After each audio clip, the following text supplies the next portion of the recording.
gloire de Dieu. God is good. All the time. God is good. All the time. And all the time. God is good.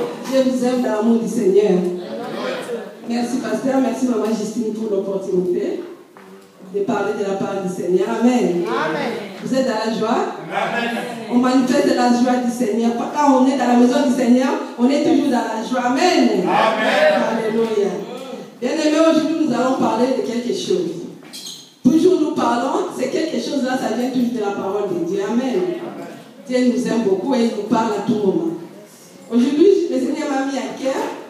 Ça a fait au moins, je peux dire, même avant que Papa Kinder vienne, un jour je dormais, le Seigneur m'a donné un verset à pouvoir partager avec l'église. Alors j'avais partagé même un peu avec le pasteur. Alors le Seigneur continue à me parler sur ce verset-là. C'était un verset que tout le monde connaît. Et c'était un chapitre que tout le monde, même les païens, connaissent ça. On chante, il y a des chansons qui sont venues par là et tout et tout. Donc c'est sur Psaume. Amen. Aujourd'hui nous allons parler sur Psaume 23. Amen. Je pense que chacune des personnes ici a ça. Dans le livre des psaumes, chacune des personnes a un verset qu'il aime beaucoup. Amen. Alors, je voulais qu'on puisse parler, nous puissions parler sur Psaume 23.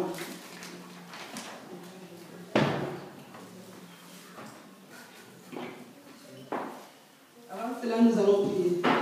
Dieu Tout-Puissant, nous te disons merci. Merci pour ton amour infini, Père éternel. Car tu viens toujours nous parler, Seigneur des amours, dans ta parole. Car ta parole, c'est ça la vie, Père éternel. Je viens abandonner ce moment de tes saintes, mais que toi-même tu puisses parler. Que je ne puisse pas parler, mais que ce soit ton Esprit Saint qui parle à tes enfants. Qui suis-je, Père éternel? Seulement un instrument que tu as choisi. Et manifeste ton amour à travers cette parole. Par le nom de Jésus, nous avons ainsi prié. Amen. Amen. Bien-aimés, nous savons tous les livres des psaumes. Beaucoup de gens peut-être peuvent voir ça comme c'est un livre normal. Mais les psaumes, c'est quelque chose qui a été inspiré par une personne. Cette personne-là, c'était David.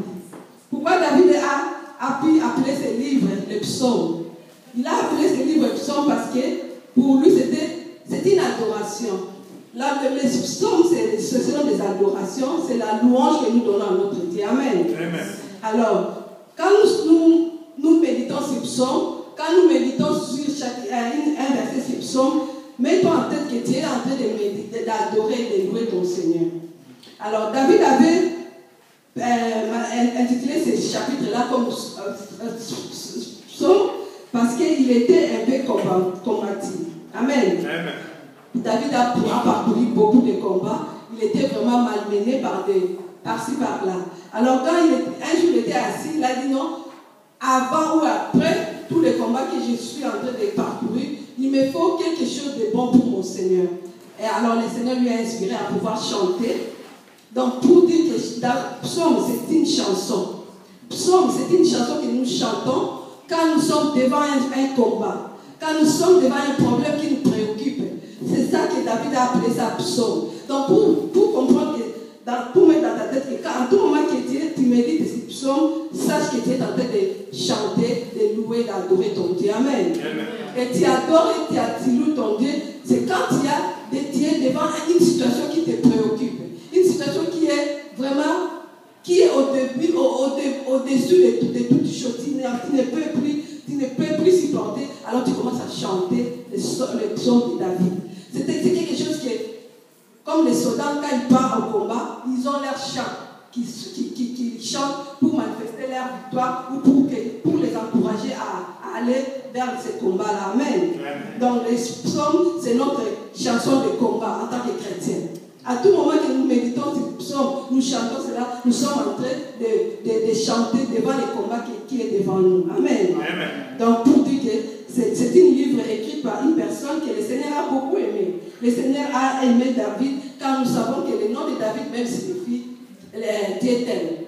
Donc le nom de David signifie Dieu t'aime. Donc c'est pourquoi Dieu aussi avait beaucoup d'appréciation sur la personne de David. Amen. Amen. Alors, c'est pour cela aujourd'hui je voulais que nous puissions partager sur Psaume 23, versets 5 à 6. Si Papa Blaise a déjà trouvé, peut lire ça pour nous.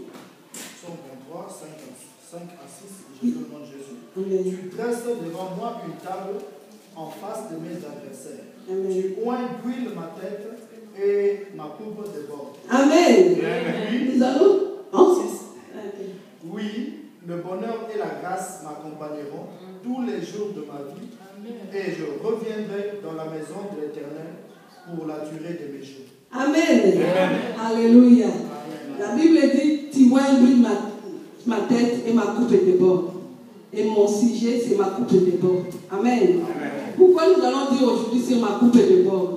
Bien aimés, nous sommes des gens que le Seigneur a voulu, nous a choisi à être sur cette terre des hommes.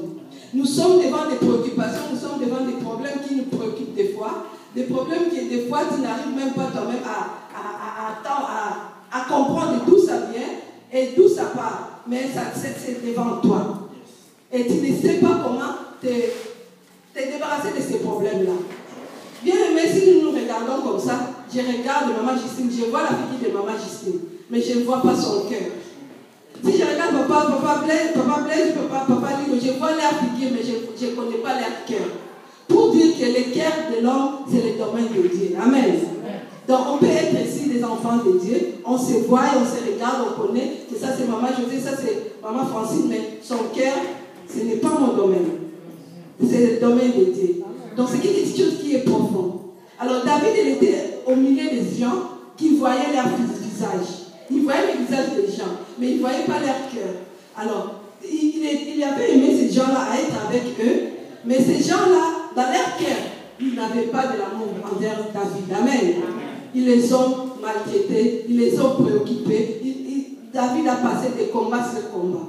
Mais comme il était une personne mise à part pour le Seigneur a toujours été avec lui. Amen. Bien aimé, des fois, nous, en tant que enfants de Dieu, on a des problèmes. On a des problèmes, mais quand on a des problèmes, on commence à se poser des questions. Est-ce que, Amen. Est-ce que le Seigneur là est là? Le Seigneur là est vraiment à mes côtés. Il m'écoute. Il est avec moi. Le Seigneur est toujours là. Amen. Le Seigneur ne nous abandonne point. Il est toujours là avec nous. Si le Seigneur t'abandonne, c'est que toi-même, ta disponibilité de ton cœur n'est pas près de lui. Amen. Mais si tu es avec lui, le Seigneur est toujours là. Il est toujours là. Il a dit dans sa parole, je ne vous délaisserai jamais, je ne vous abandonnerai jamais. Amen. Alors, à tout moment que nous avons des problèmes, ça ne sert à rien d'aller voir quelqu'un.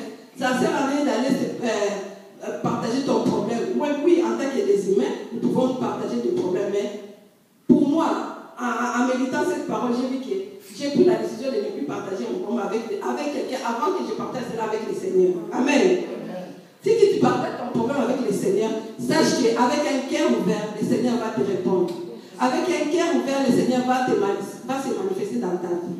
David a vu qu'il y avait beaucoup de combats. J'ai parcouru de combats et de combats. Alors, il s'était arrivé à un moment, David a dit, non, je m'arrête ici.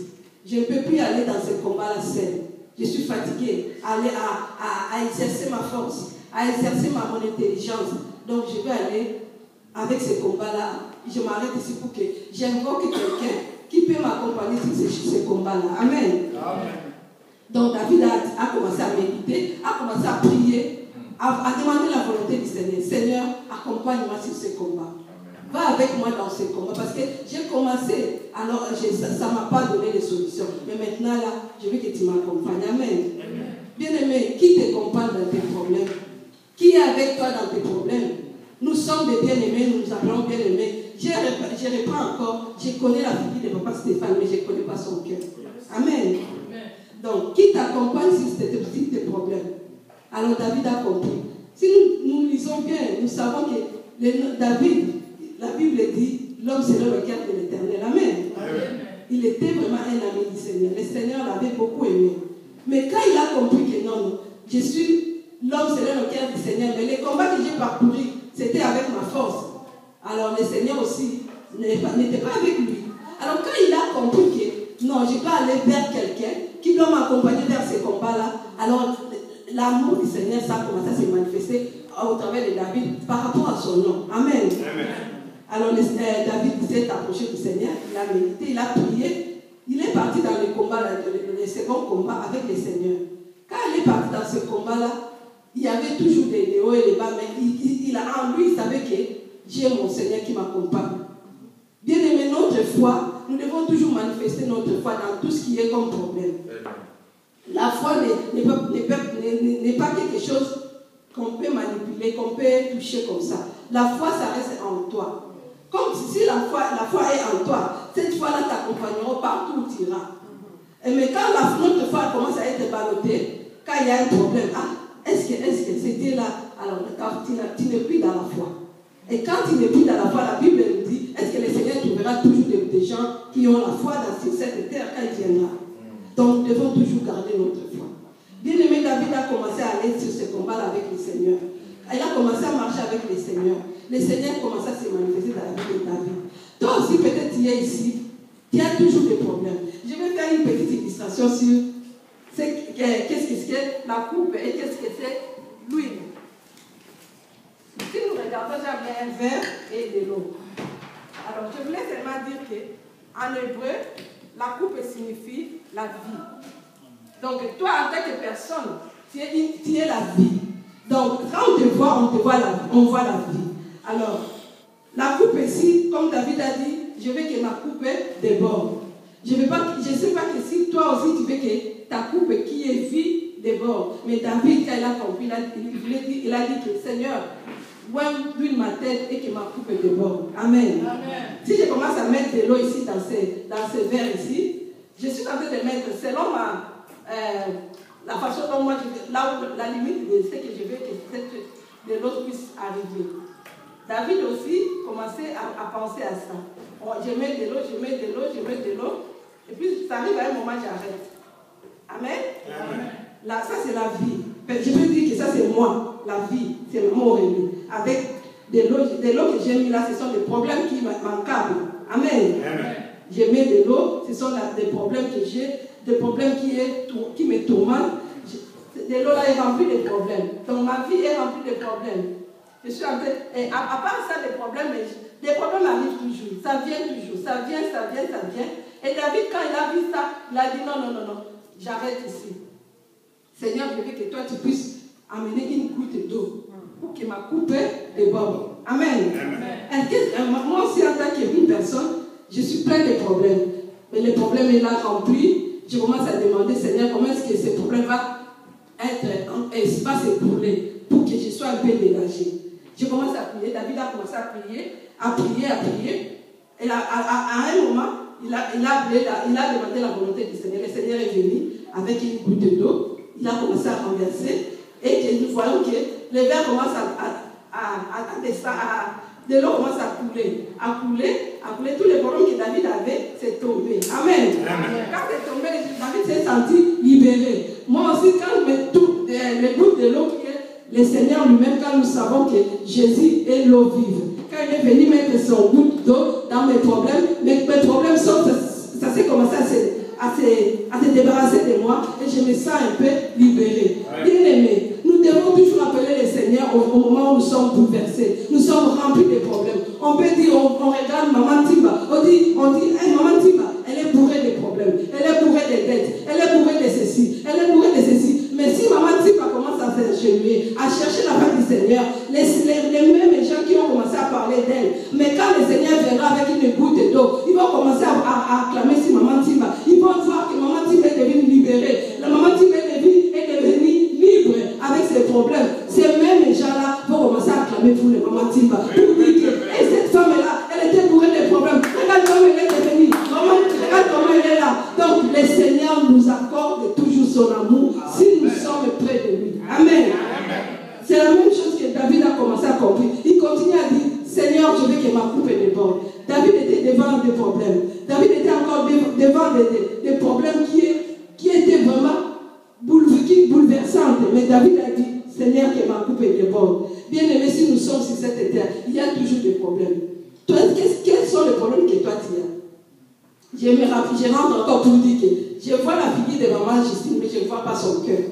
Alors, les problèmes que Maman Justine a, je vois, si elle ne parle pas, je ne saurais pas son problème. Alors, même si elle me parlait ces problèmes-là, je ne saurais